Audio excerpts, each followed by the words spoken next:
Halo, hari ini kita akan bahas lagi ya salah satu saham favorit para retail, yaitu Cido. Salah satu saham yang cocok sebenarnya untuk diinvest untuk jangka panjang, karena secara tren dia selalu uptrend dan selalu mengalami kenaikan lebih tinggi gitu. Tapi untuk beberapa waktu ke belakang Cido ini sedang melakukan koreksinya. Jadi kita akan bahas nanti secara target di mana area yang baik kita untuk kembali mengoleksi saham Cido, atau di mana potensi Cido untuk berhenti mengalami penurunan. Kita akan coba bahas dulu dari data para pemegang sahamnya seperti biasa.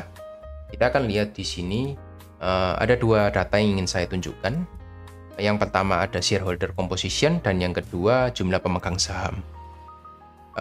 Dari bulan April sampai bulan September kita bisa lihat di sini jumlah pemegang sahamnya mengalami peningkatan secara konstan ya, 30.000. Ini angka yang cukup banyak, dari 155.000 ke 185.000. Jadi kita bisa simpulkan proses penurunan saham Cido yang terjadi itu mayoritas para masyarakat atau retail yang menampung barangnya. Kita bisa simpulkan seperti itu karena ada penambahan jumlah pemegang sahamnya secara keseluruhan, baik itu dari institusi, dari masyarakat, atau dana pensiun dan lain-lain. Yang penting kita bisa lihat jumlah pemegang sahamnya meningkat dari bulan ke bulan, konsisten ya, ini plus setiap bulan. Ini favorit para retail ya sahamnya, kita bisa lihat. Dan data kedua yang ingin saya coba tunjukkan adalah shareholder composition-nya. Kita lihat di sini mayoritas PT Hotel Candi Biru sebagai pengendalinya dan Concordant Investment. PT Hotel Candi Biru ini pengendalinya yang pemilik Cido ya. Jadi sebesar 60%, dan yang kedua ada salah satu investor ya, 17%. Jadi mayoritas sekitar, kalau kita bisa tambahkan, 77% itu dimiliki oleh pengendali. Sisanya masyarakat itu ada di dua bagian ini. Masyarakat itu memegang sekitar 22%. Jadi angka ini merupakan angka yang cukup sehat menurut saya.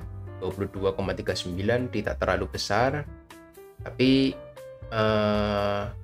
pengendalinya memegang 77%, itu angka yang cukup bagus menurut saya. Jadi tidak ada yang perlu dikhawatirkan untuk Cido, tidak ada distribusi yang masif dari para pengendali, dan menurut saya saham ini baik-baik saja dari segi shareholder composition.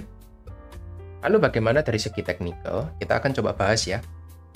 Kita coba lihat di sini seperti biasa kita bahas dari monthly. Secara overall Cido ini uptrend ya. Kita bisa lihat dia membentuk low, membentuk high, dan sekarang dia membentuk low untuk naik lebih tinggi lagi. Jadi clear, tidak ada masalah dari saham Cido ini. Kalau kita coba tarik ya dari bawah ke atas, area potensi penurunan Cido itu ada di 474 ya. Area koreksinya kita bisa tandai dulu, nanti kita akan cari area reversal di weekly. Kita sudah tandai di sini, kita akan coba turun ke weekly ya. Kita lihat di sini. Nah, ini area tadi yang saya tandai secara monthly. Kalau di weekly kita bisa lihat area terakhir ini berhasil di break ya, di take out oleh Cido. Jadi Cido ini secara jangka pendek weekly time frame mengalami penurunan atau bearish trend. Itu kita bisa lihat. Kalau monthly tadi kita secara bulanan kita lihat dia uptrend, secara weekly kita lihat dia clear sedang mengalami koreksi. Area supportnya di mana? Area supportnya di sini. Kita bisa lihat ini menjadi area support, dan kemungkinan menurut saya dia ada kemungkinan turun ke area 500-nya. Tapi sebelum turun, karena di sini ada demand, jadi kita bisa coba lihat di sini. Kemungkinan ada sedikit rebound sebelum melakukan penurunannya kembali dalam beberapa bulan ke depan atau beberapa tahun ke depan. Kalau kita lihat proses penurunan dari high ke low ini sudah mencapai 560 hari, lebih dari 1 tahun ya, sekitar 1,5 tahun kurang lebih. Waktu yang cukup lama sebenarnya. Kemungkinan kalau kita bisa tarik ya, mungkin bisa 1 tahun ke depan ya untuk koreksinya. Jadi saham ini kurang menarik kalau kita mau trading. Kalau investment pun harganya cukup tanggung menurut saya ya, karena target kita di 500, harga hari ini di 580 per video ini dibuat. Bagaimana kalau kita lihat potensinya dari daily ya sebenarnya. Di daily ini kita juga sudah bisa lihat area ini sudah berhasil di take over ya, sudah di break. Dan dia harus naik dulu ya sebelum melanjutkan penurunannya. Jadi kita bisa coba lihat kalau dia Shido ini mau naik sampai di mana sih? Kemungkinan menurut saya kalau kita tarik menggunakan Fibonacci ada di area 715. Di sini juga ada area supply ya. Kita bisa lihat ini ada area supply. Kalau kita tarik ke samping juga ada area supply.